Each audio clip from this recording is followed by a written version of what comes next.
우리 가게 앞에 자꾸 쓰레기 가져오지 마요. 죄송합니다. 금방 치울게요. 강남역 근처 낮 2시. 한식당 철순의 집밥 앞. 최경희 할머니가 색 바랜 등산 점퍼에 헌 운동화를 신고 폐지 수레를 끌며 박스를 줍고 있습니다. 식당 주인 박철수가 뛰쳐나왔습니다. 우리 가게 앞에서 쓰레기 좀 그만 주워요. 죄송합니다. 금방 치울게요. 금방, 매일 금방이라더니 냄새나서 손님들 싫어하잖아요. 박철수의 발이 할머니의 폐지 수레를 걷어찼습니다. 수레가 넘어지며 폐지가 도로 위로 쏟아졌습니다. 할머니가 비틀거리며 바닥에 주저앉았습니다. 저 할멈 좀 보세요. 매일 여기서 거지짓 하는데 신고해도 소용없어요. 할머니는 떨리는 손으로 흩어진 폐지를 하나씩 주었습니다. 하지만 그녀의 눈빛만은 달랐습니다. 또렷하고 날카로운 눈빛. 할머니는 천천히 일어서며 입가에 차가운 미소를 지었습니다.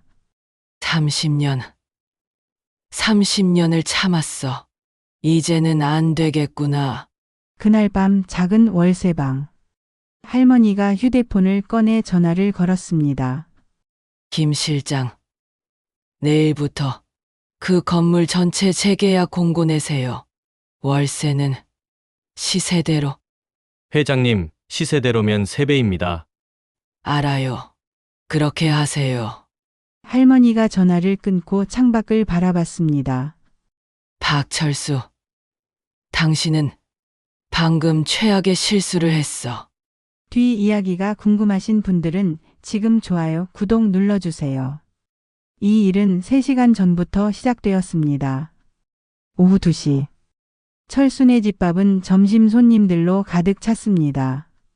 유리창 너머로 사람들이 밥을 먹고 웃고 이야기하는 모습이 보입니다. 할머니는 식당 앞에서 폐지를 정리하고 있었습니다. 바닥에 떨어진 박스를 하나씩 주워 수레에 올립니다. 그때 식당 문이 벌컥 열렸습니다. 박철수가 뛰쳐나왔습니다. 얼굴이 붉게 달아올라 있고 눈은 가늘게 찡그려져 있습니다. 어이, 할멈! 우리 가게 앞에서 쓰레기 좀 그만 주워. 할머니가 고개를 들었습니다. 죄송합니다. 금방 치울게요. 금방? 매일 금방이라더니 매일 여기 있잖아. 박철수가 큰 걸음으로 할머니에게 다가왔습니다. 식당 안 손님들이 유리창 너머로 이 광경을 보기 시작했습니다. 냄새나서 손님들 다가. 거지 같은 게. 저 죄송해요. 제가 지금 바로. 할머니가 더 빨리 폐지를 주우려 했습니다. 하지만 박철수는 멈추지 않았습니다. 손님들, 저 할멈 좀 보세요. 그가 식당 안을 향해 큰 소리로 외쳤습니다. 매일 여기서 거지짓 하는데 신고해도 소용없어요. 손님들이 수군거리기 시작했습니다. 아이고, 저 할머니 불쌍해라. 요즘 폐지 줍는 노인들 많더라. 그래도 저렇게까지 말할 필요가 있나. 할머니는 고개를 숙인 채 아무 말도 하지 않았습니다. 거칠고 주름진 손이 떨리고 있었습니다. 박철수는 더욱 목소리를 높였습니다. 불쌍하긴. 매일 여기서 장사 방해하는데. 이 동네가 누구 덕분에 깨끗한 줄 알아요. 우리 같은 상인들 덕분이지. 할머니 같은 사람들은 쓰레기나 주우면서 돈이나 벌면 되는 거예요. 할머니의 손이 멈췄습니다. 그녀의 눈빛이 천천히 변하기 시작했습니다. 박철수는 계속 말을 이어갔습니다. 진짜 보기 싫어요. 맨날 여기서 냄새나고. 손님들한테 뭐라고 설명해요. 저 할멈 때문에 우리 가게 이미지 다 망가져요. 그 순간이었습니다. 박철수의 발이 할머니의 폐지 수레를 향했습니다. 쾅. 강하게 걷어찼습니다. 수레가 옆으로 넘어지며 쿵 소리를 냈습니다. 안에 담긴 폐지들이 도로 위로 쏟아져 나왔습니다. 바람에 날려 사방으로 흩어졌습니다. 아이고. 할머니가 비틀거렸습니다. 균형을 잃고 바닥에 주저앉았습니다. 헌 운동화가 아스팔트에 끌렸고 무릎이 바닥에 닿았습니다.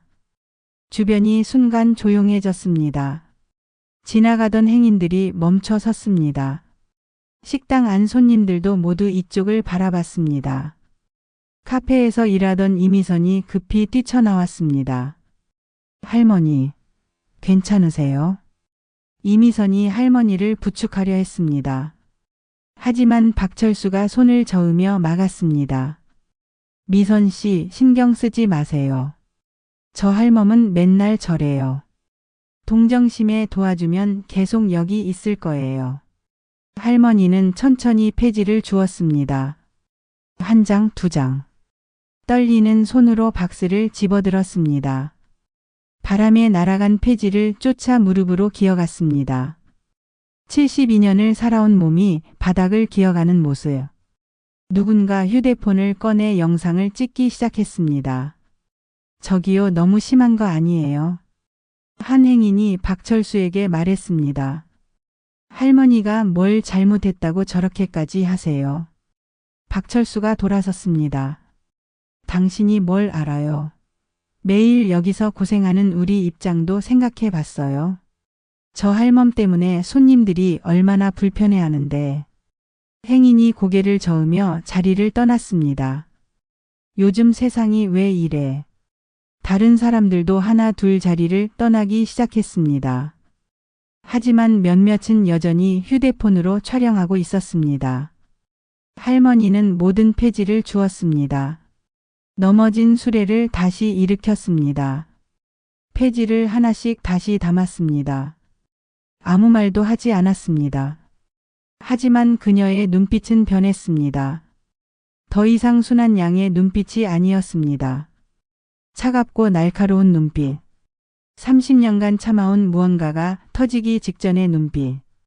박철수는 승리한 듯 웃으며 식당 안으로 들어갔습니다. 문을 쾅 닫았습니다. 할머니는 홀로 남았습니다. 이미선이 조심스럽게 다가왔습니다. 할머니, 정말 괜찮으세요? 무릎 다친 거 아니에요? 괜찮아, 미선아. 늙은이가 이 정도는 괜찮아. 할머니가 무릎을 쓸었습니다. 바지가 찢어져 있고 무릎에 피가 배어 나왔습니다. 병원 가셔야 해요. 아니야. 괜찮아. 이 정도는 아무것도 아니야. 할머니가 천천히 일어섰습니다. 수레를 끌고 건물 구석으로 이동했습니다. 이미선은 안타까운 눈빛으로 할머니를 바라봤습니다. 할머니는 건물 뒤편 그늘에 수레를 세웠습니다. 그리고 주머니에서 헌 손수건을 꺼내 무릎에 피를 닦았습니다. 30년을 참았어. 그동안 얼마나 많은 모욕을 당했는지 몰라. 하지만 참았어. 내가 가난했던 시절을 잊지 않으려고. 검소하게 살려고. 할머니의 손이 떨렸습니다. 하지만 이제는 안 돼. 착하게만 살면 호구가 되는구나. 할머니는 주머니에서 휴대폰을 꺼냈습니다. 오래된 폴더폰. 번호를 눌렀습니다. 여보세요, 김 실장. 회장님, 무슨 일이십니까? 오늘 당했어요. 박철수한테. 김 실장의 목소리가 긴장했습니다. 뭐라고요? 괜찮으세요? 괜찮아요. 다만 결심했어요. 무슨 결심이십니까? 내일 아침 재계약 공고 내세요. 전상가. 할머니의 목소리가 차갑게 변했습니다. 월세는 시세대로 3배로 올리세요. 회장님, 그럼 세입자들이 다 떠날 텐데요. 떠나면 떠나는 거예요. 30년간 배려해줬는데 이제는 정상 가격 받아야죠. 알겠습니다. 그런데 박철수 씨는요? 재계약 불가. 8월 31일까지 퇴거 통보하세요. 회장님, 확실하십니까? 할머니가 무릎에 상처를 내려다 봤습니다. 피가 아직 배어 나오고 있었습니다. 확실해요. 더 이상은 참지 않을 거예요. 전화가 끊겼습니다. 할머니는 휴대폰을 주머니에 넣었습니다. 그리고 하늘을 올려다봤습니다. 여보, 하늘에서 보고 있지? 내가 드디어 결심했어.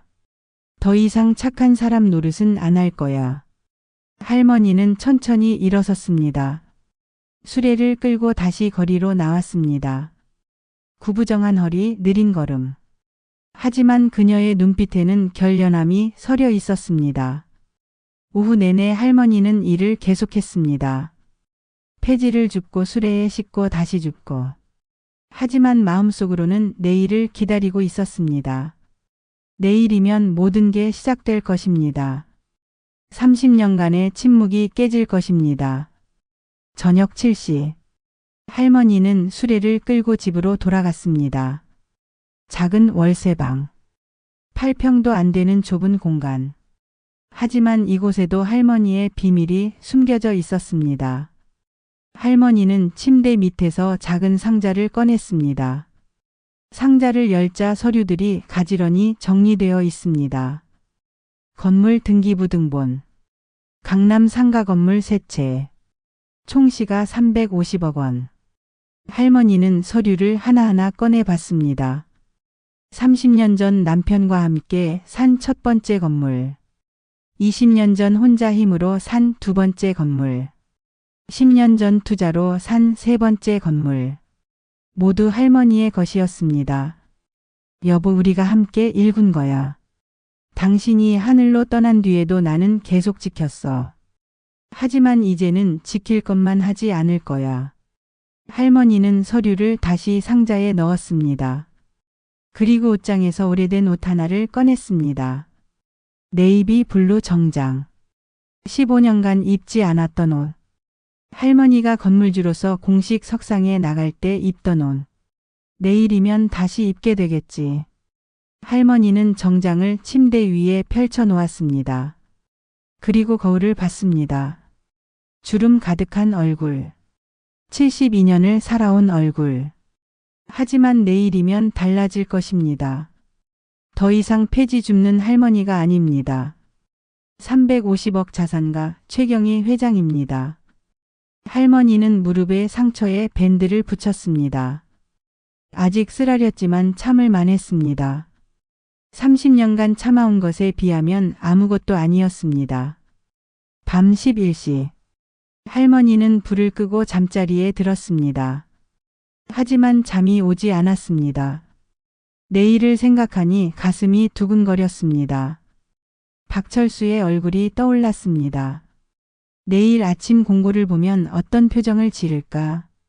건물주가 나라는 걸 알면 어떻게 반응할까? 할머니의 입가에 미소가 번졌습니다. 기다려, 박철수. 내일이면 알게 될 거야. 내가 누구를 건드렸는지. 강남역 근처 아직 어둠이 가시지 않은 거리. 최경희 할머니가 폐지 수레를 끌며 골목을 걸어갑니다. 색 바랜 베이지색 등산 점퍼, 헌 운동화 허리를 구부린 채 바닥을 살핍니다. 오늘도 또 하루가 시작되는구나. 할머니는 건물 뒤 쓰레기 수거함 근처에서 멈춰 섰습니다. 박스들이 가지런히 쌓여 있습니다. 거칠고 주름진 손으로 박스를 하나씩 펼치고 수레에 차곡차곡 쌓습니다. 30분, 1시간, 2시간. 새벽 내내 폐지를 모았습니다. 오전 7시가 되자 거리에 사람들이 하나둘 나타나기 시작했습니다. 출근하는 직장인들, 가게 문을 여는 상인들. 할머니는 수레를 끌고 건물 앞으로 돌아왔습니다. 할머니, 오늘도 이렇게 일찍 나오셨어요? 따뜻한 목소리가 들렸습니다. 카페 미선인의 문을 열고 있던 이미선이 환하게 웃으며 다가왔습니다. 손에 따뜻한 종이컵을 들고 있습니다. 고맙구나, 미선아. 그런데 이거 또 공짜로 주는 거 아니지? 아이 할머니. 어제 남은 커피예요. 버릴 거 드리는 건데 뭐. 이미선이 할머니의 거친 손에 커피를 쥐어주었습니다. 미선아, 너는 참 착하구나. 세상 사람들이 다 너처럼 착하면 얼마나 좋을까. 할머니도 항상 고생 많으세요. 날씨 추운데 몸 조심하세요. 이미선이 할머니의 어깨를 살짝 두드리고 카페 안으로 들어갔습니다. 할머니는 따뜻한 커피를 한 모금 마셨습니다. 입안으로 퍼지는 온기가 차가운 몸을 녹여줍니다. 그때였습니다. 옆 식당 철순의 집밥에 셔터가 거칠게 올라가는 소리가 들렸습니다. 박철수가 나타났습니다. 흰색 유니폼 차림, 통통한 배를 앞으로 내민 채 인상을 쓰고 있습니다. 에휴, 또 왔네. 할멈, 여기서 좀 비켜요. 손님들 오는데 보기 안 좋아. 할머니는 조용히 고개를 숙였습니다. 죄송합니다. 제가 금방 치울게요. 금방 치운다고 해놓고 맨날 여기 있잖아. 정말 민폐야. 박철수가 코웃음을 치며 식당 안으로 들어갔습니다. 할머니는 수레를 끌고 건물 구석으로 이동했습니다. 하지만 그녀의 눈빛이 순간 차갑게 변했습니다. 참아야지. 조금만 더 참아. 오전 9시. 거리는 완전히 활기를 띠기 시작했습니다. 할머니는 건물 앞 벤치에 앉아 잠시 쉬었습니다. 아침부터 4시간을 쉬지 않고 일했더니 허리가 쑤십니다. 바로 그때 한 남자가 할머니 옆을 지나가다 멈춰 섰습니다. 김 실장. 회색 정장에 금태 안경을 쓴 그가 주변을 살피며 조심스럽게 다가왔습니다. 회장님, 여기 계셨군요. 그의 목소리는 낮고 조심스러웠습니다. 할머니가 손짓으로 그를 제지했습니다. 김 실장, 여기서 회장님이라고 부르지 마요. 누가 들어요. 죄송합니다. 하지만 언제까지 이렇게 지내실 겁니까? 몸도 안 좋으시잖아요. 괜찮아요. 30년을 이렇게 살았는데 지금 와서 바꿀 수는 없죠. 할머니가 폐지 수레를 가리켰습니다. 이게 내 인생이에요. 40년 전에는 정말 이 일을 해야 먹고 살 수 있었어요. 그때를 잊지 않으려고 지금도 이렇게 사는 거예요. 김 실장의 눈에 존경의 빛이 스쳤습니다. 알겠습니다. 그런데 재계약건은 어떻게 할까요? 8월 말이 만기인 상가들이 많은데요. 다 시세대로 올려요. 30년간 싸게 임대해줬는데 이제는 정상 가격을 받아야죠. 하지만 세입자들이 반발할 텐데요. 할머니가 잠시 침묵했습니다. 그녀의 눈이 식당 철순의 집밥을 향했습니다. 그 식당 주인 박철수 씨, 30년간 시세의 3분의 1 가격으로 임대해줬어요. 김 실장이 고개를 끄덕였습니다. 네, 월 200만 원.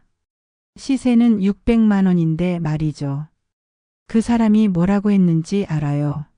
제가 폐지 주면 거지 같다고 냄새난다고 손님 못 오게 한다고.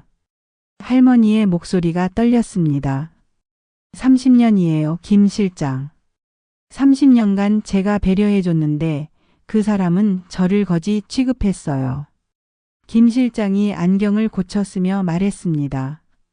이번 재계약은 어떻게 할까요? 할머니가 천천히 일어섰습니다. 거절하세요. 박철수 씨는 재계약 불가. 8월 말까지 퇴거 통보하세요. 김 실장이 잠시 망설였습니다. 회장님, 그 사람이 15년 전에 받은 권리금이 3억입니다. 쫓겨나면 그 돈 다 날아가는데요. 할머니의 눈빛이 차가워졌습니다. 그건 그 사람 문제예요. 저는 30년간 착하게 살았어요. 하지만 착한 사람을 훅으로 보면 안 되죠. 알겠습니다, 회장님. 김 실장이 고개를 숙이고 떠났습니다. 할머니는 다시 폐지 수레를 끌었습니다. 구부정한 허리, 느린 걸음. 하지만 그녀의 마음속에는 이미 결심이 서 있었습니다. 오전 11시. 할머니는 건물 뒤편에서 폐지를 정리하고 있었습니다. 땀이 이마를 타고 흘러내렸습니다. 72년을 살아온 몸은 쉽게 지쳤지만 그녀는 멈추지 않았습니다. 할머니. 뒤에서 누군가 불렀습니다.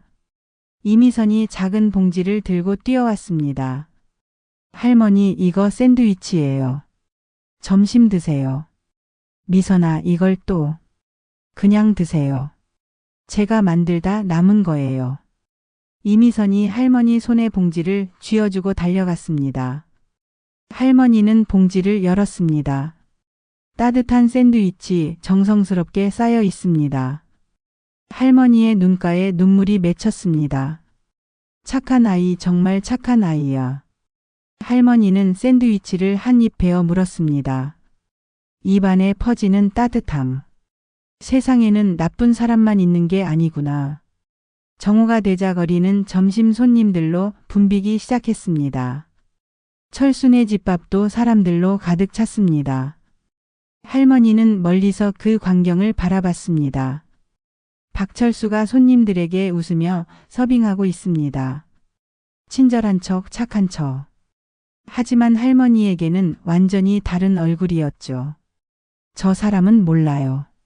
자기가 서 있는 땅이 누구 것인지. 오후 1시. 할머니는 수레를 끌고 다시 거리로 나왔습니다. 오후 내내 폐지를 주울 예정입니다. 그때 한 무리의 아이들이 길을 가다 할머니를 보고 수근거렸습니다. 엄마, 저 할머니 불쌍해. 쉿, 큰 소리로 말하지 마. 할머니는 아무렇지 않은 척 지나쳤습니다. 하지만 가슴 한구석이 쓰렸습니다. 사람들은 겉모습만 보는구나. 내가 누군지는 아무도 몰라.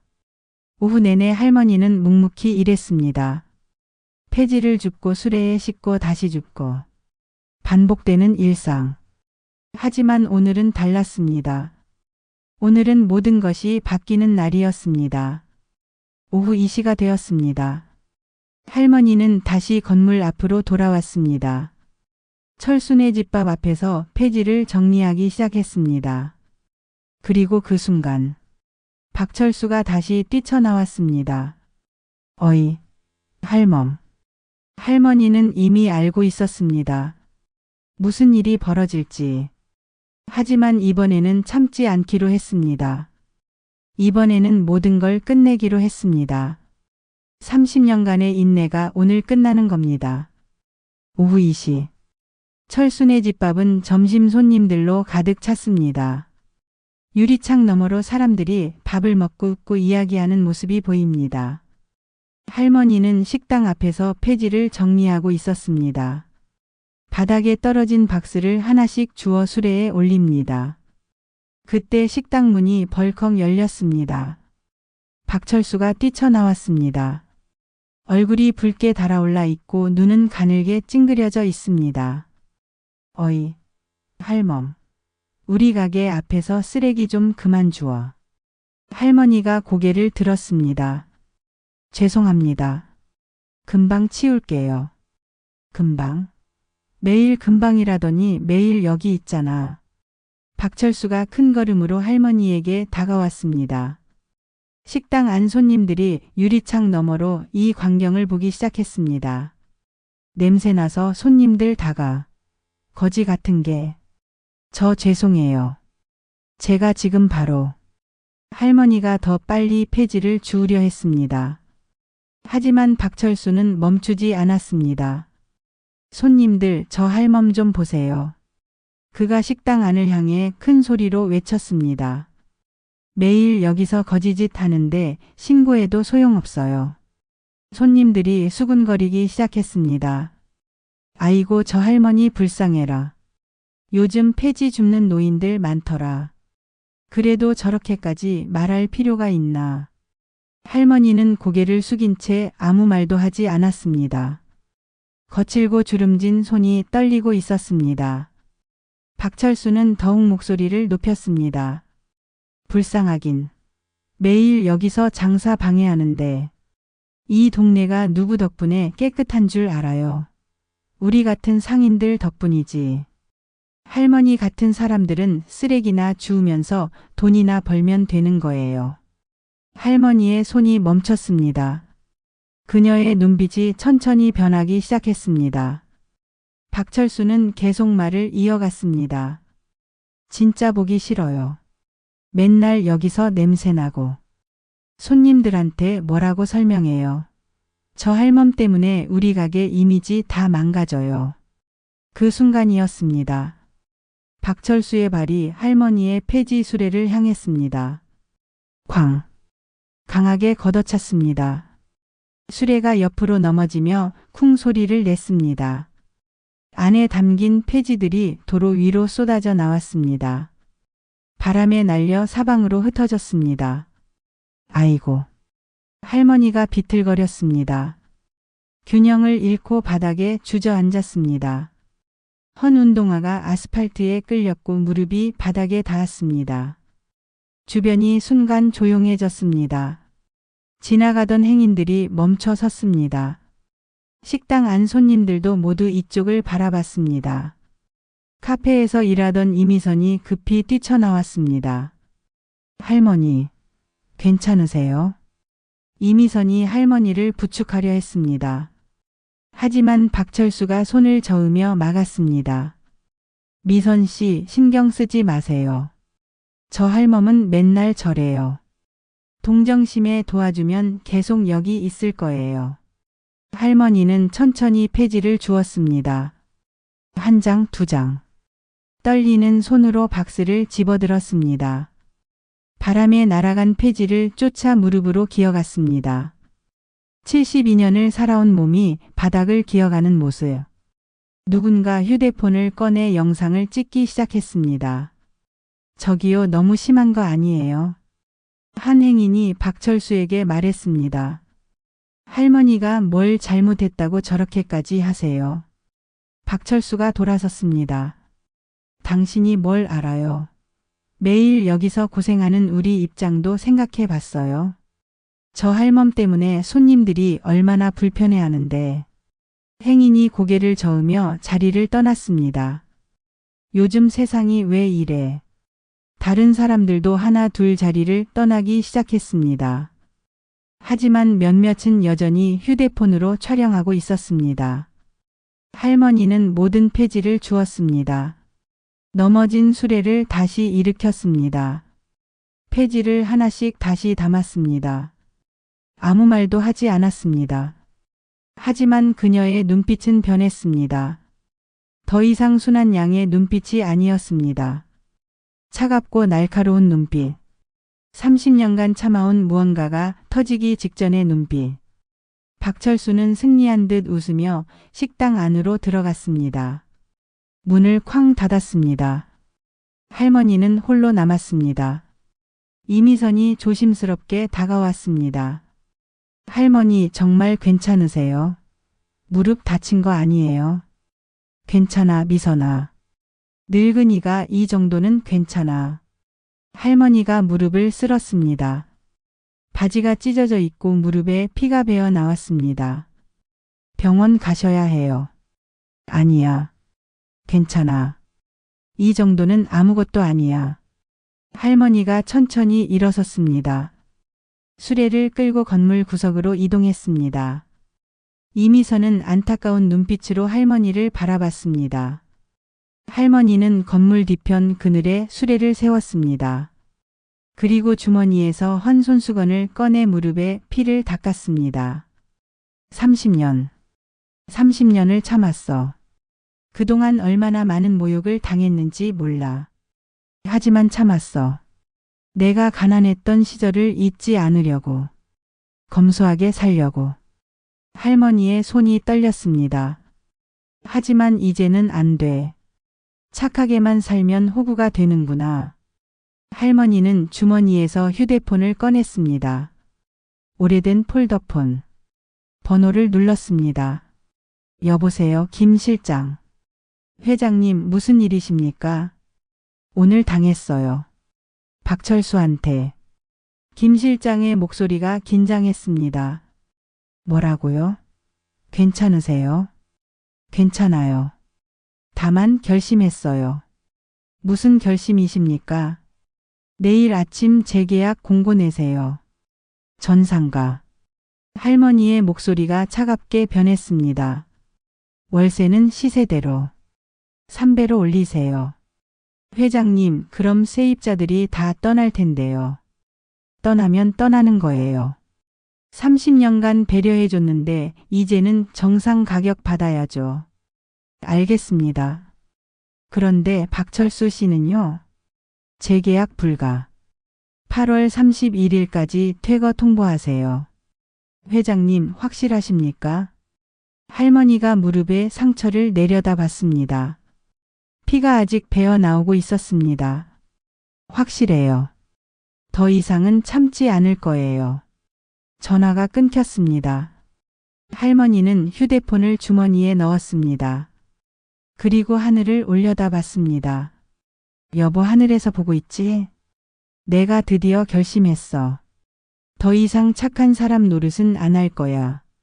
할머니는 천천히 일어섰습니다. 수레를 끌고 다시 거리로 나왔습니다. 구부정한 허리, 느린 걸음. 하지만 그녀의 눈빛에는 결연함이 서려 있었습니다. 오후 내내 할머니는 일을 계속했습니다. 폐지를 줍고 수레에 싣고 다시 줍고. 하지만 마음속으로는 내일을 기다리고 있었습니다. 내일이면 모든 게 시작될 것입니다. 30년간의 침묵이 깨질 것입니다. 저녁 7시.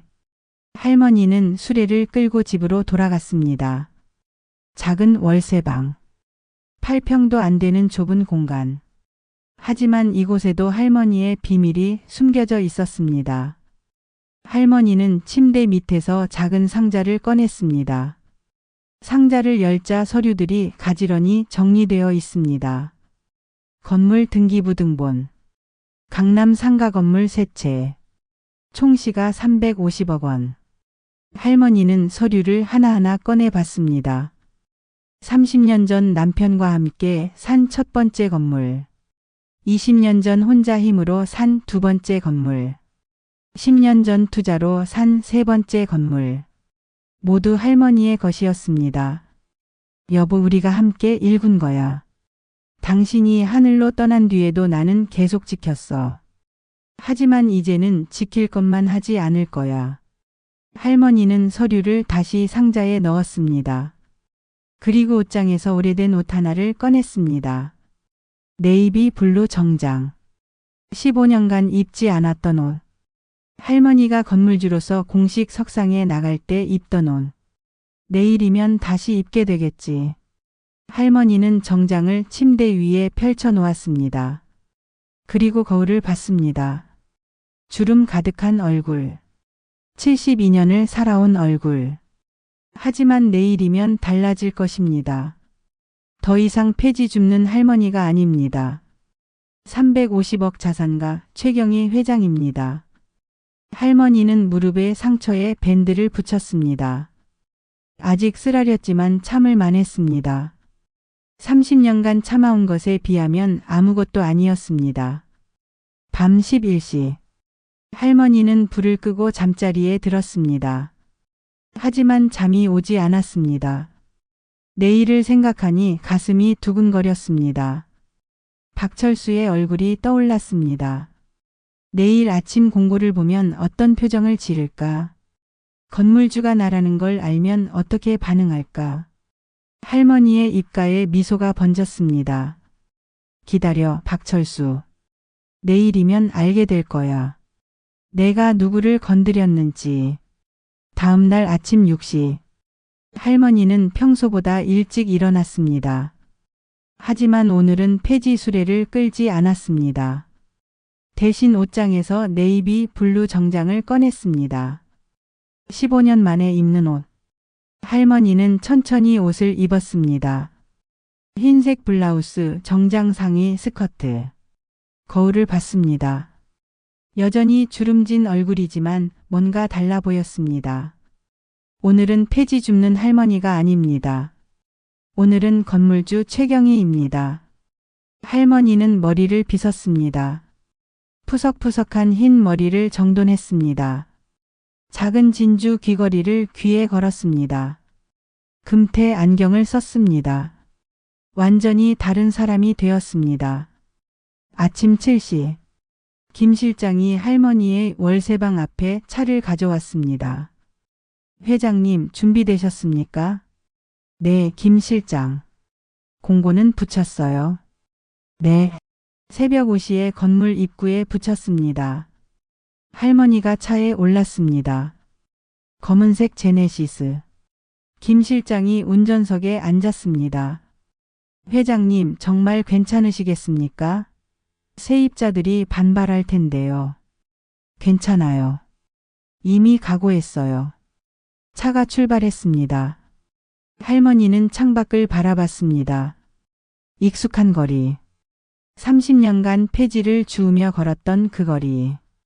하지만 오늘은 다른 시선으로 보였습니다. 20분 후. 차가 건물 앞에 도착했습니다. 하지만 할머니는 바로 내리지 않았습니다. 김 실장, 잠깐만 여기서 기다려요. 네, 회장님. 할머니는 차 안에서 건물을 바라봤습니다. 벌써 세입자들이 모여 있었습니다. 건물 입구에 붙은 공고문을 보며 술렁거리고 있습니다. 뭐야 이게? 월세 300? 미쳤나? 갑자기 왜 이래? 건물주가 누군데? 30년 동안 한 번도 안 나타나더니 박철수도 보였습니다. 공고문 앞에서 얼굴이 하얗게 질려 있습니다. 이미선도 나와 있었습니다. 걱정스러운 표정으로 공고문을 읽고 있습니다. 할머니는 그들을 조용히 바라봤습니다. 저들은 아직 몰라요. 건물주가 누군지 곧 알게 되겠지만. 아침 8시. 세입자들이 하나둘 김 실장 사무실로 모이기 시작했습니다. 박철수가 제일 먼저 뛰어들어갔습니다. 김 실장. 이게 무슨 일이에요? 김 실장이 침착하게 대답했습니다. 공고문에 다 나와 있습니다. 재계약 조건 변경입니다. 조건 변경. 30년 동안 200만 원 내던 사람한테 갑자기 600만 원 내라고요. 시세가 그렇습니다. 박철수의 얼굴이 붉어졌습니다. 건물주 만나게 해주세요. 직접 얘기할 거예요. 건물주님께서 오늘 오후에 직접 면담하신답니다. 오후? 언제요? 오후 2시. 이 사무실에서요. 다른 세입자들도 하나씩 들어왔습니다. 저도 건물주 만나야 해요. 30년을 여기서 장사했는데 이럴 수 있어요. 김 실장은 차분하게 모두를 진정시켰습니다. 오후 2시에 건물주님께서 직접 오십니다. 그때 다 같이 만나시면 됩니다. 세입자들은 불안한 얼굴로 사무실을 나갔습니다. 박철수만 남았습니다. 김 실장, 솔직히 말해봐요. 건물주가 누구예요? 죄송합니다. 그건 말씀드릴 수 없습니다. 30년을 여기서 장사했는데 최소한 알 권리는 있잖아요. 오후 2시에 직접 보시면 됩니다. 박철수가 주먹을 쥐었습니다. 좋아요. 2시에 봅시다. 누구든 간에 설득할 거예요. 그는 화가 난 얼굴로 사무실을 나갔습니다. 김 실장이 휴대폰을 꺼내 할머니에게 문자를 보냈습니다. 회장님, 모두 2시에 오기로 했습니다. 할머니의 답장이 왔습니다. 알겠습니다. 준비하세요. 오전 10시. 할머니는 근처 카페에 앉아 있었습니다. 커피를 마시며 창밖을 바라봤습니다. 건물이 보였습니다. 저 건물 30년 전에 샀지. 남편이 살아있을 때 우리 둘이 악착같이 모은 돈으로. 할머니의 눈에 추억이 스쳤습니다. 30년 전 그때도 봄이었습니다. 남편과 함께 부동산에 갔습니다. 여보, 우리 이 건물 삽시다. 당신 우리 돈으로 건물을 사? 너무 비싼 거 아니야? 괜찮아요. 우리가 평생 모은 돈이잖아요. 이걸로 미래를 만드는 거예요. 두 사람은 계약서에 도장을 찍었습니다. 그날부터 할머니는 건물주가 되었습니다. 하지만 삶의 방식은 바꾸지 않았습니다. 여전히 폐지를 주었습니다. 여전히 검소하게 살았습니다. 가난했던 시절을 잊지 않기 위해서. 할머니는 커피를 한 모금 마셨습니다. 그런데 남편은 5년 후 세상을 떠났습니다. 암이었습니다. 할머니는 혼자가 되었습니다. 하지만 포기하지 않았습니다. 남편과 함께 1군 건물을 지켰습니다. 그리고 10년 후 두 번째 건물을 샀습니다. 20년 후 세 번째 건물을 샀습니다. 모두 할머니 혼자 힘으로. 이제 할머니는 350억 자산가였습니다. 하지만 아무도 몰랐습니다. 할머니가 여전히 폐지를 주우며 살았으니까. 정오가 되었습니다. 할머니는 카페를 나왔습니다. 김 실장에게 전화를 걸었습니다. 김 실장 준비됐어요? 네, 회장님. 이 시에 세입자 전원 집합합니다. 박철수도요? 네. 그 사람이 제일 화가 난 것 같습니다. 할머니의 입가에 미소가 번졌습니다. 좋아요. 그럼 이 시에 봅시다. 오후 1시. 할머니는 근처 공원 벤치에 앉았습니다. 아직 시간이 남았습니다. 공원에는 다른 노인들도 앉아 있었습니다. 폐지를 주우는 할머니, 할아버지들. 할머니는 그들을 바라봤습니다. 저 사람들 나와 똑같아. 겉으로는 가난해 보이지만 누가 알겠어. 어쩌면 저 중에도 나 같은 사람이 있을지. 한 할머니가 할머니 옆에 앉았습니다. 오늘 날씨 좋네요. 그러게요. 두 할머니는 잠시 말없이 앉아 있었습니다. 나이 들면 힘들어요. 폐지 주우는 것도 이제 버거워. 맞아요. 허리도 아프고. 그래도 해야죠. 먹고 살려면.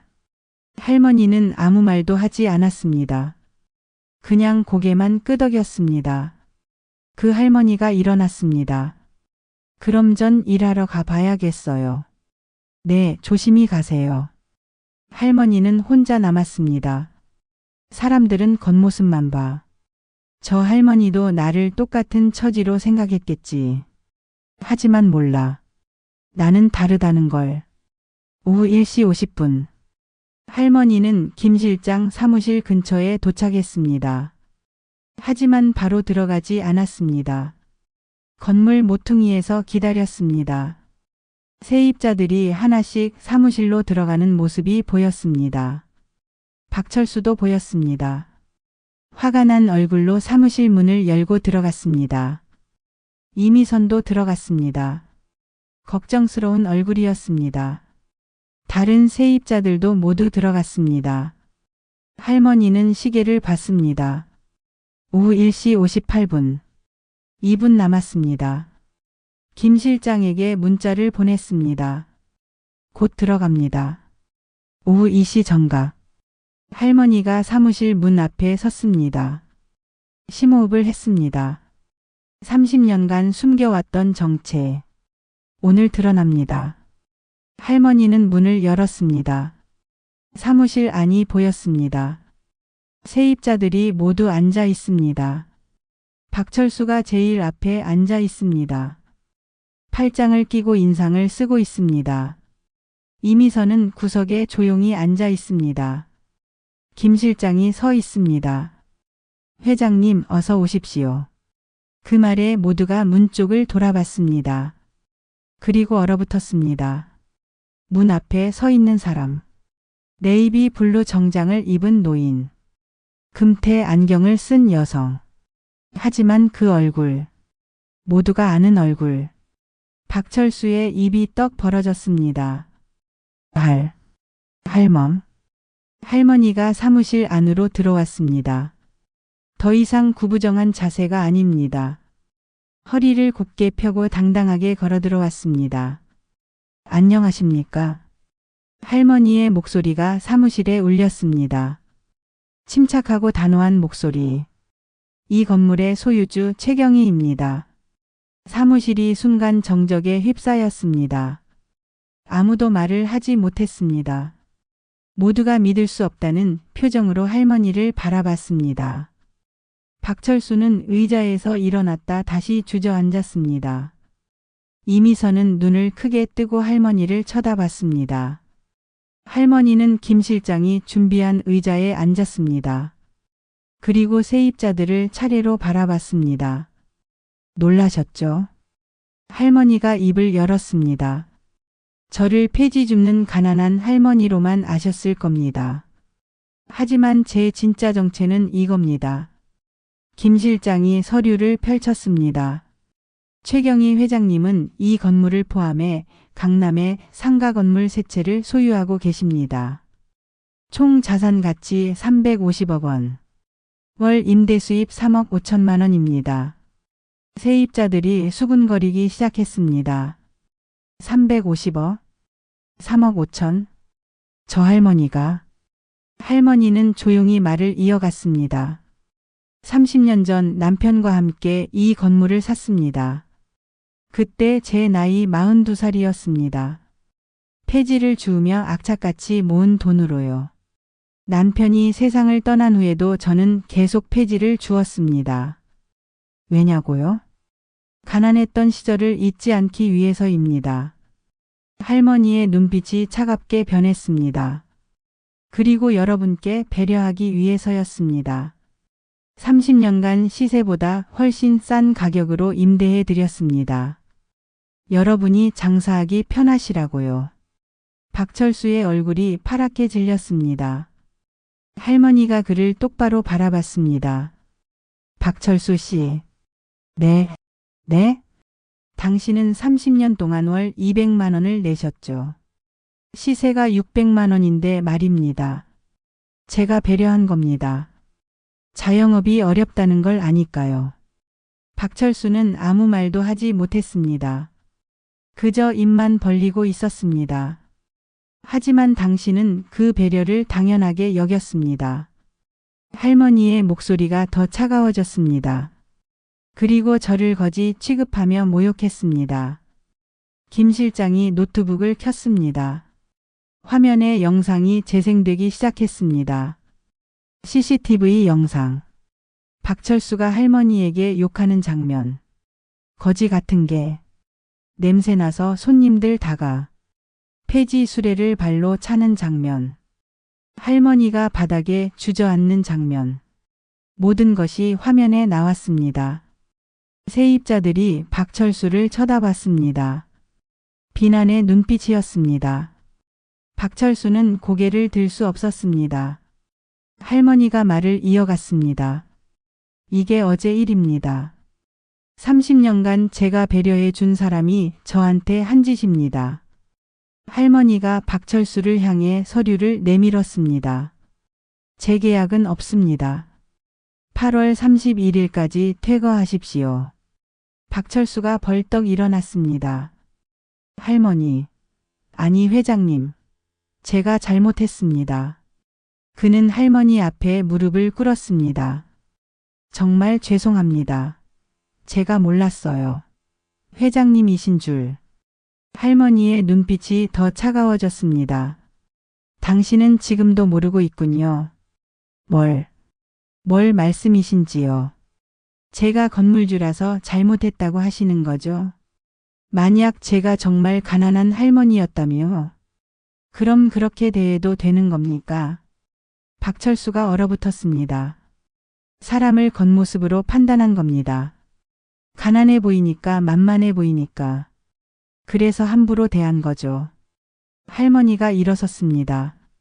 30년간 제가 배려한 건 당신이 착해서가 아닙니다. 제가 착했기 때문입니다. 하지만 이제 깨달았습니다. 착하게만 살면 호구가 된다는 걸. 회의는 끝났습니다. 할머니가 사무실을 나가려 했습니다. 회장님. 이미선이 조심스럽게 불렀습니다. 할머니가 돌아봤습니다. 저도 나가야 하나요? 할머니의 표정이 부드러워졌습니다. 아니요, 미선 씨. 당신은 재계약 가능합니다. 월세도 그대로 250만 원이에요. 정말요? 이미선의 눈에 눈물이 맺혔습니다. 네. 당신은 저한테 항상 친절했으니까요. 착한 사람은 복을 받아야죠. 할머니가 사무실 문을 열었습니다. 그리고 마지막으로 박철수를 봤습니다. 박철수 씨 기억하세요. 절대 겉모습으로 사람을 판단하지 마세요. 당신이 무시하는 그 사람이 당신의 운명을 쥐고 있을 수도 있습니다. 할머니가 문을 닫고 나갔습니다. 사무실에는 정적만 남았습니다. 박철수는 바닥에 주저앉아 머리를 감쌌습니다. 그의 30년이 오늘 끝났습니다.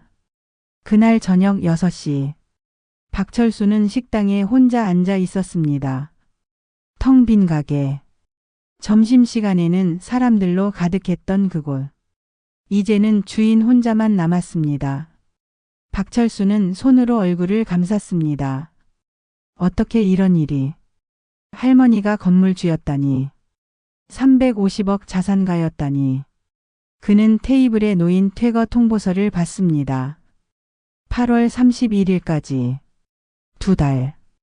2달 안에 이곳을 떠나야 합니다. 15년.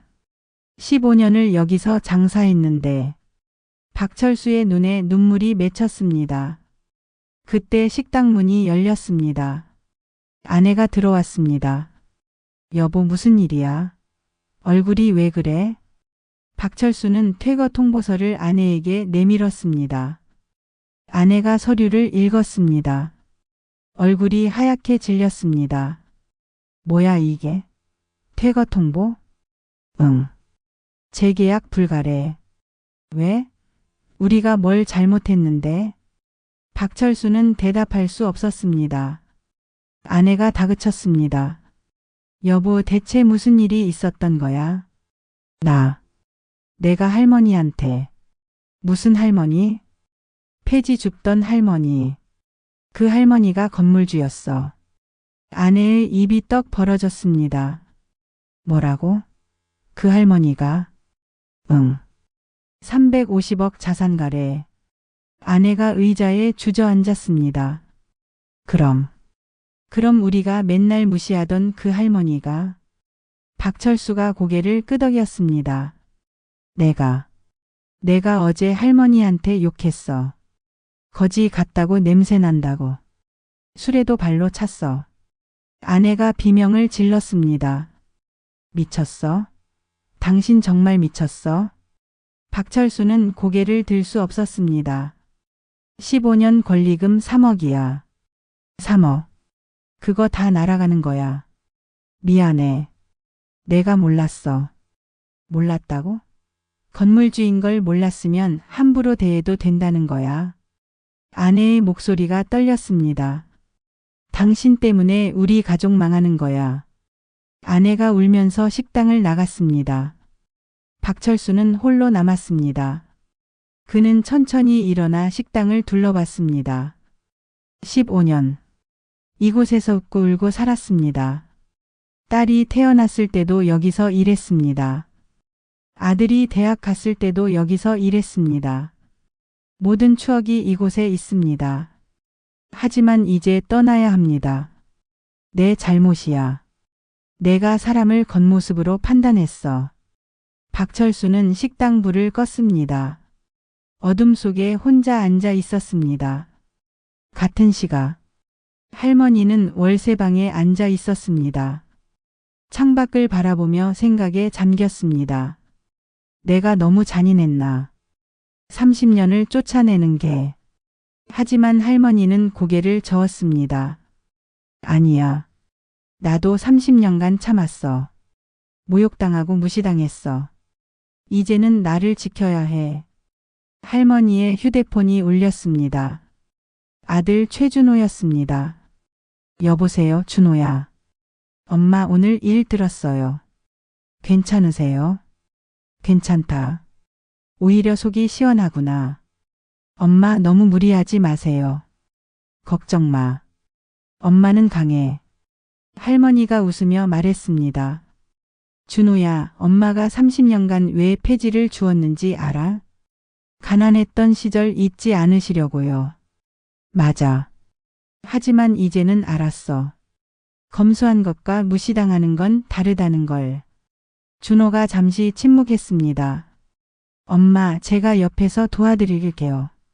고맙구나, 아들. 전화가 끊어졌습니다. 할머니는 침대에 누웠습니다. 오늘 하루가 길었습니다. 30년간 숨겨왔던 정체를 드러낸 날. 이제 모든 게 달라질 것입니다. 다음 날 아침. 소문은 빠르게 퍼졌습니다. 폐지 줍던 할머니가 건물주였다. 350억 자산가였다. 동네 사람들이 모두 충격에 빠졌습니다. 카페에서 식당에서 거리에서 모두가 그 이야기를 했습니다. 진짜 대박이다. 할머니가 건물주였다니. 나도 어제까지 몰랐어. 맨날 폐지만 주우시길래. 박철수 그 사람 할머니한테 욕했다가 쫓겨난대. 자업자득이지 뭐. 소문은 SNS로도 퍼졌습니다. 어제 누군가 찍은 CCTV 영상. 박철수가 할머니를 괴롭히는 장면. 조회수가 급격히 올라갔습니다. 댓글이 쏟아졌습니다. 진짜 최악이다. 저런 인간이 장사를 해? 할머니 불쌍해.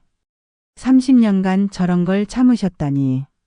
박철수 가게 절대 안 간다. 갑질 인간 퇴출해야지.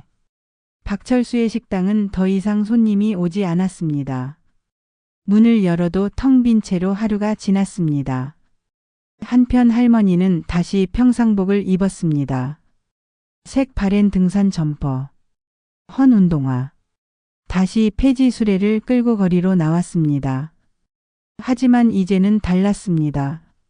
사람들이 할머니를 보는 눈빛이 달랐습니다. 할머니 안녕하세요. 젊은 직장인이 90도로 인사했습니다. 할머니 커피 드세요. 편의점 주인이 커피를 건넸습니다. 할머니 힘드시면 제가 도와드릴게요. 행인들이 폐지를 주워 수레에 올려주었습니다. 할머니는 당황스러웠습니다. 아니에요, 괜찮아요. 하지만 사람들은 계속 도와주었습니다. 이제 할머니는 더 이상 무시당하지 않았습니다. 존경받았습니다. 할머니는 복잡한 심경으로 수레를 끌었습니다.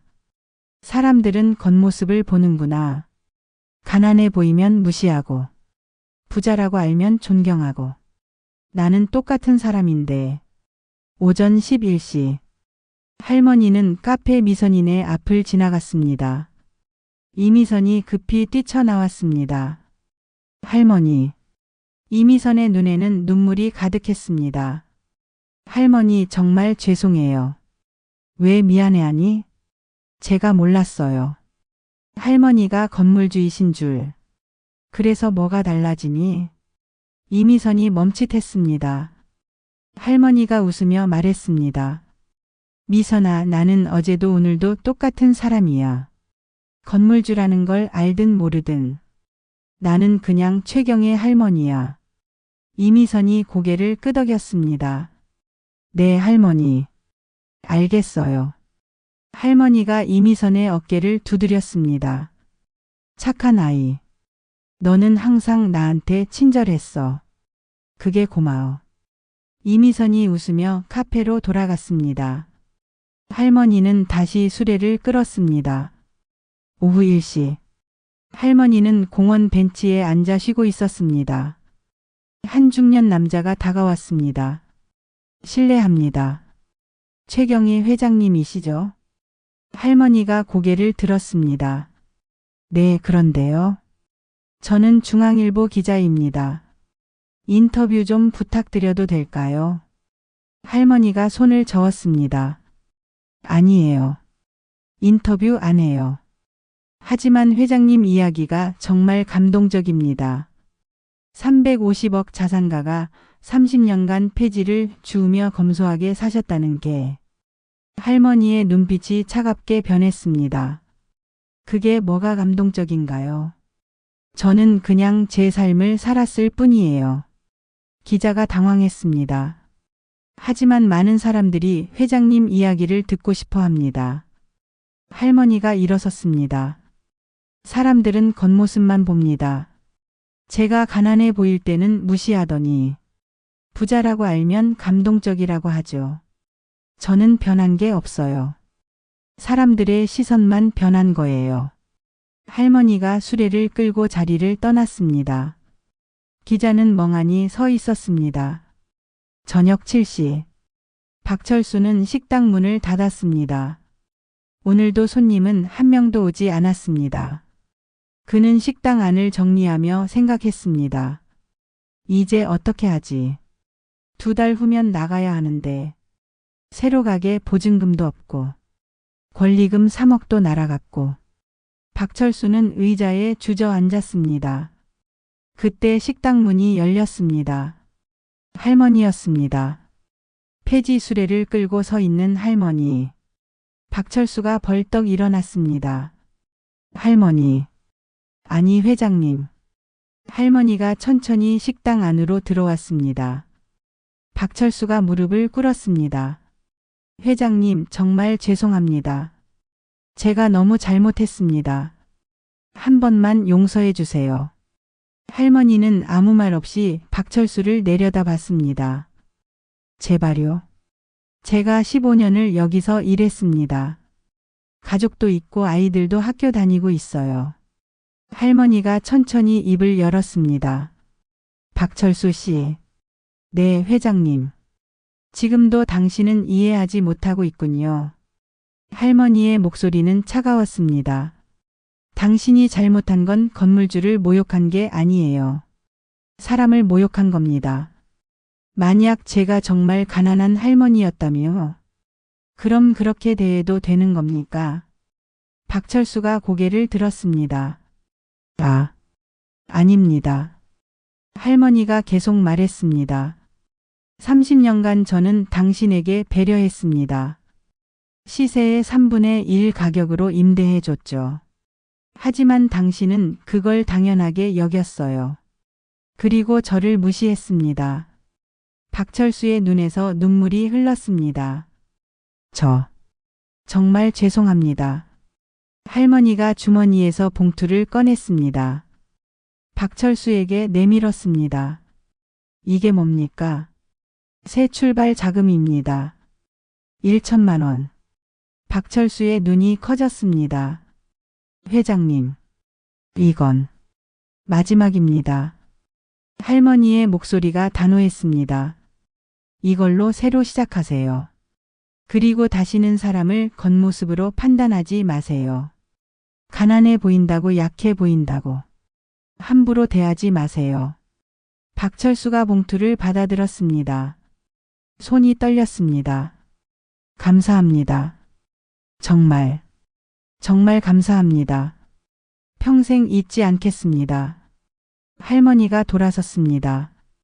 식당 문을 열고 나가려는데 박철수가 불렀습니다. 회장님.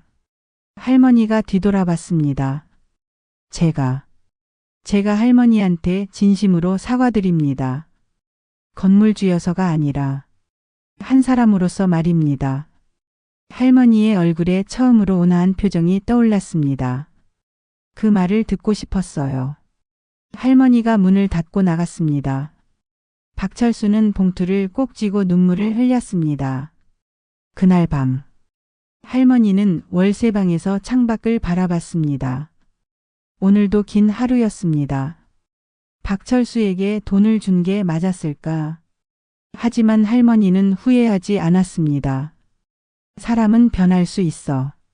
마지막 기회를 줬으니 이제는 그 사람 선택이야.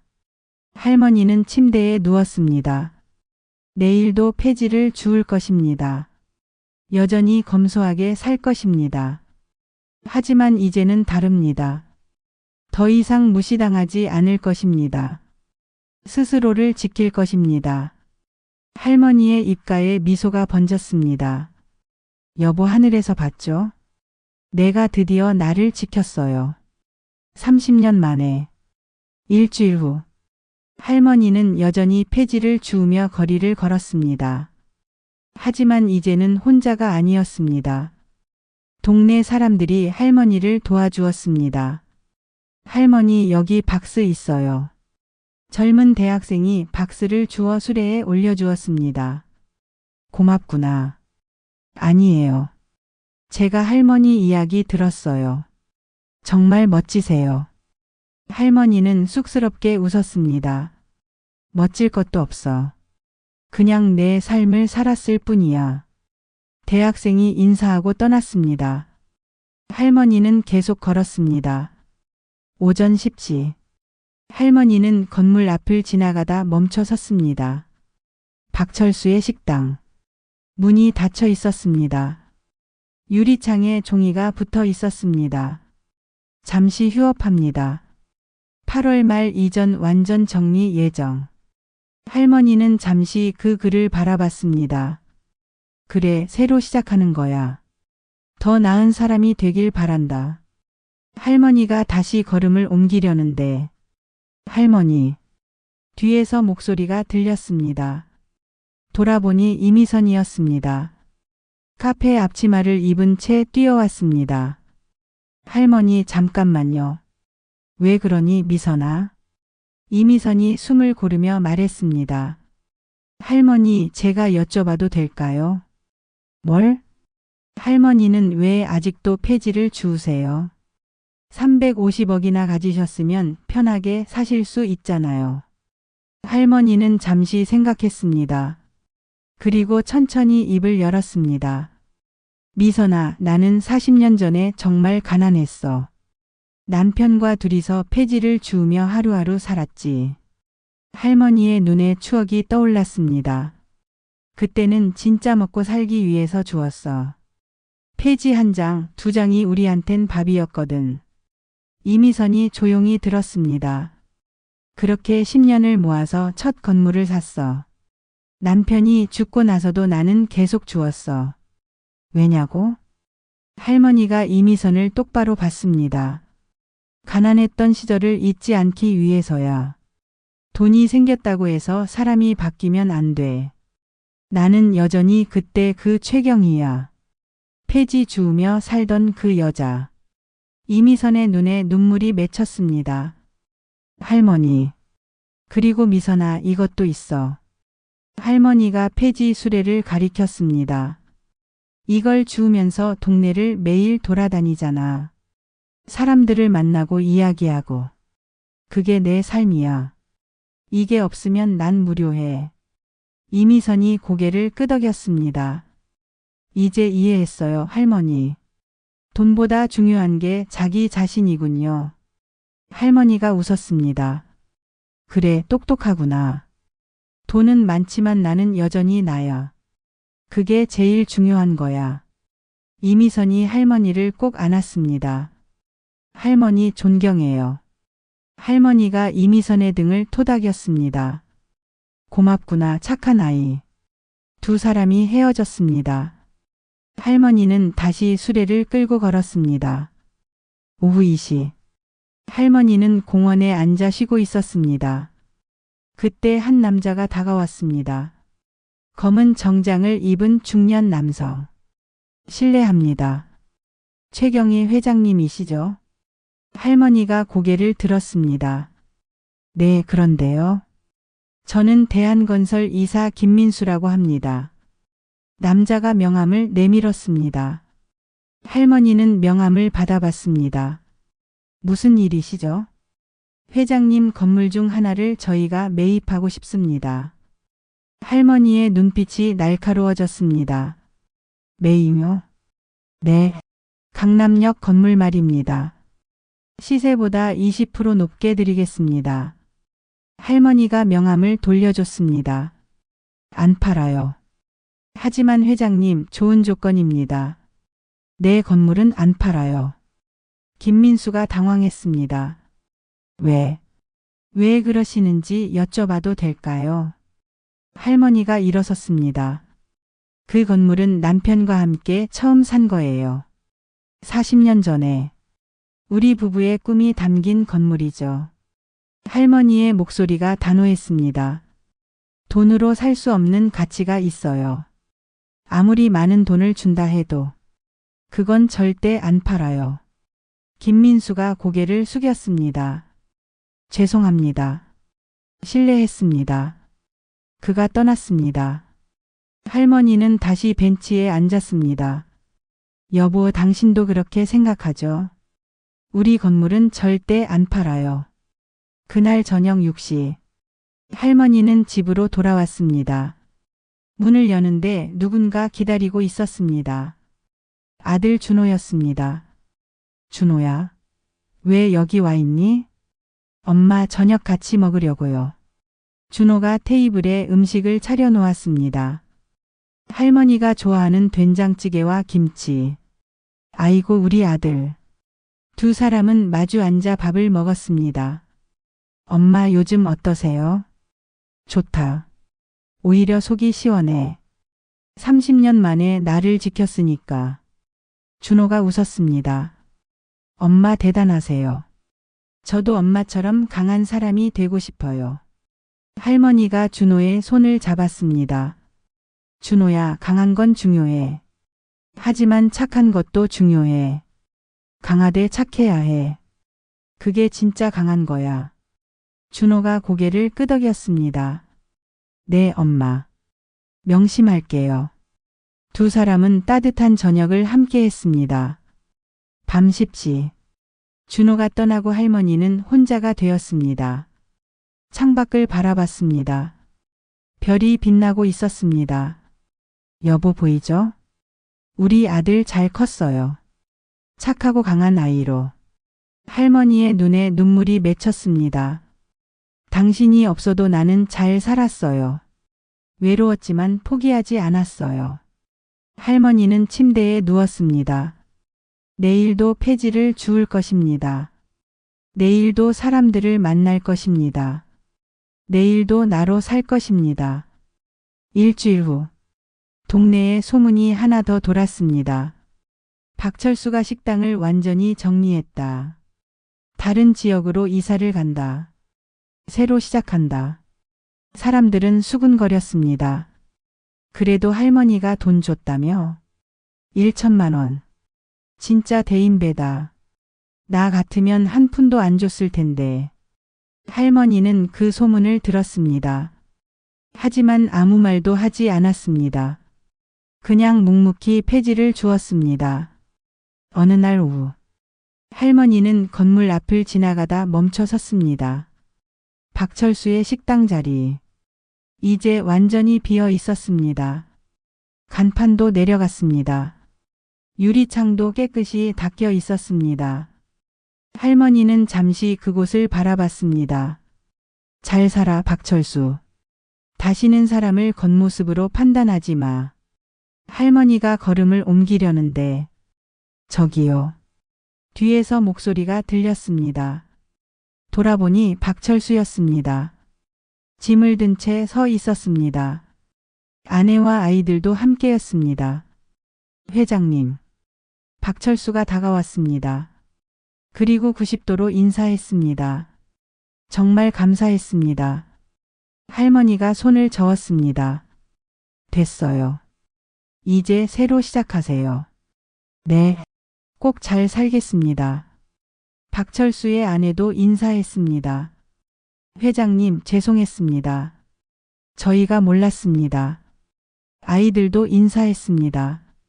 할머니 감사합니다. 할머니가 웃으며 아이들 머리를 쓰다듬었습니다. 착하게 자라라. 그리고 사람을 겉모습으로 판단하지 마. 네. 박철수 가족이 떠났습니다. 할머니는 그들의 뒷모습을 바라봤습니다. 잘 살아. 다신 그런 실수하지 마. 할머니는 다시 수레를 끌었습니다. 그날 저녁, 할머니는 김 실장 사무실에 갔습니다. 회장님 오셨습니까? 김 실장 빈 상가 임대 광고 내세요. 네. 어떤 조건으로 하시겠습니까? 할머니가 잠시 생각했습니다. 시세대로 하되 착한 사람에게 임대해 주세요. 김 실장이 고개를 갸웃했습니다. 착한 사람이요? 네. 면접 보세요. 사람 됨됨이를 보고 임대해 주세요. 돈만 있다고 임대해 주지 마시고. 김 실장이 웃었습니다. 알겠습니다, 회장님. 역시 회장님다우십니다. 할머니가 사무실을 나왔습니다. 밤하늘에 별이 빛났습니다. 할머니는 하늘을 올려다봤습니다. 여보, 나 잘하고 있죠? 착하게 살되 당하지 않게. 강하게 살되 잔인하지 않게. 할머니의 입가에 미소가 번졌습니다. 이제 나는 알아요. 진짜 강한 게 뭔지, 진짜 착한 게 뭔지. 할머니는 집으로 돌아갔습니다. 내일도 폐지를 주울 것입니다. 하지만 이제는 다릅니다. 더 이상 숨기지 않습니다. 더 이상 참기만 하지 않습니다. 나를 지키며 살 것입니다. 당당하게. 한 달 후, 빈 상가에 새 가게가 들어왔습니다. 젊은 부부가 운영하는 작은 베이커리. 할머니는 개업 선물로 화분을 보냈습니다. 그리고 쪽지를 함께 보냈습니다. 착하게 사세요. 하지만 당하지는 마세요. 사람을 존중하세요. 겉모습이 아닌 마음을 보세요. 최경희 올림. 젊은 부부는 그 쪽지를 액자에 넣어 가게에 걸었습니다. 할머니의 가르침을 평생 기억하기 위해. 그리고 할머니는 오늘도 폐지를 줍습니다. 구부정한 허리. 느린 걸음. 하지만 더 이상 외롭지 않습니다. 더 이상 무시당하지 않습니다. 사람들이 인사합니다. 할머니 안녕하세요. 할머니 오늘도 힘내세요. 할머니가 웃으며 답합니다. 고맙습니다. 여러분도요. 거리에 햇살이 비칩니다. 할머니의 그림자가 길게 늘어납니다. 작지만 당당한 그림자. 350억 자산가의 그림자.